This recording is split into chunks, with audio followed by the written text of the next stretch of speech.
Oh yeah, it's Fright Night in the Terror Dome. Tonight we have Dr.Christine Blasey Ford, a professor of psychology, and Brett Kavanaugh, the frat boy who loves the beer, only on first there.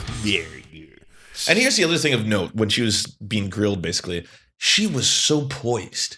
Like, quiet, respectable, answering every single question immediately, never skirting around the issues, never filibustering, always being direct, succinct, and polite. And I just kept thinking, like, that sucks. Like, this is what you have to do as a woman. Yeah, of course. Because if she had done what Brett Kavanaugh did next, which was go fucking crazy, everyone would be like, yeah, she's batshit insane. Yeah, she's absolutely, she can't believe a word she said. She's an insane, hysterical woman on her period, clearly. Yeah, that is one of the common things I did see on Twitter, because I didn't get to see the Kavanaugh stuff. I saw the still pictures of him freaking out and having a hissy fit. But one of the common refrains was, could you imagine a woman doing this? Both him and Lindsey Graham Kavanaugh and Lindsey Graham having this like fit and rage and screaming, emotional. If that was a woman, she is, and not even like a Democrat, even if a Republican women are just, especially in politics, saddled with that, right? Like, she's emotional, she's hysterical, she can't be trusted.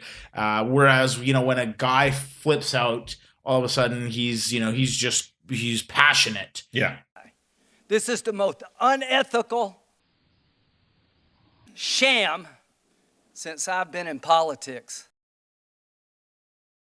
But again, Dr. Ford was courageous, humble, honest, succinct, and generally all you could ask for in what I would say is a heroic job in telling her story at the highest possible level. Compared to Brett Kavanaugh. This confirmation process has become a national disgrace. Who was unhinged and fucking batshit. Yeah. Yeah. He has like 40-minute diatribe that he opens with, by the way. Was it that long? It was that long. Cries multiple times. Oh, now, I heard that. Yeah, so if he's going to cry about the things that are emotional, that makes sense to me, all right? So if he's going to cry about, like, I would never do this, that makes sense. He started crying about his calendars. Started crying about his diaries. Yeah, that was, we know this for a week now, that was his, like, get out of, that was his ace up the sleeve. Like, I have a calendar that proves I wasn't there. Yeah, so the calendar. Well, of course. It just blows my mind that this is even a thing.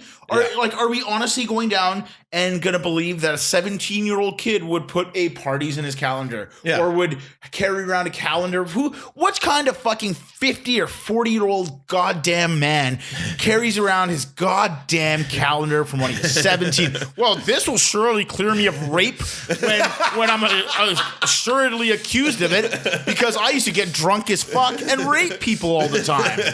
Fuck off.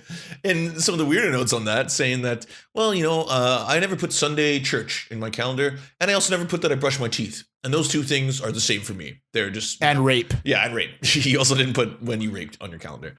So yeah, of his insane opening speech, it crescendoed when he basically took all his cues from Trump and started saying that this is a monstrous conspiracy by the Democratic Party. And he didn't name George Soros, but he said ex-Clinton financiers and backers who have been looking for a way to tarnish my reputation and the reputation of my family. Full Alex Jones levels. So just and that's where he dropped, they are looking to search and destroy me. And I was like, that's a weird turn of phrase. You don't really hear that outside of Top Gun, but sure. Turns out Donald Trump had tweeted that earlier today. Search and destroy. They're trying to search and destroy his good name and everything. So yeah, they're clearly taking cues from the same book. Oh, of course. Yeah. I mean, Trump's always been adamant, always deny, never accept guilt for anything you've done wrong. I liked beer, still like beer. We drank beer. The drinking age, as I noted, was 18, so the seniors were legal. Senior year in high school, people were legal to drink. And we drank beer. But if you also want to ask us a question, we'll answer it on the air. You can do so by going to wearesurfs.com. If you want to help support the show, and man, does it help when you do, please go to patreon.com/thesurfs. Every little bit helps.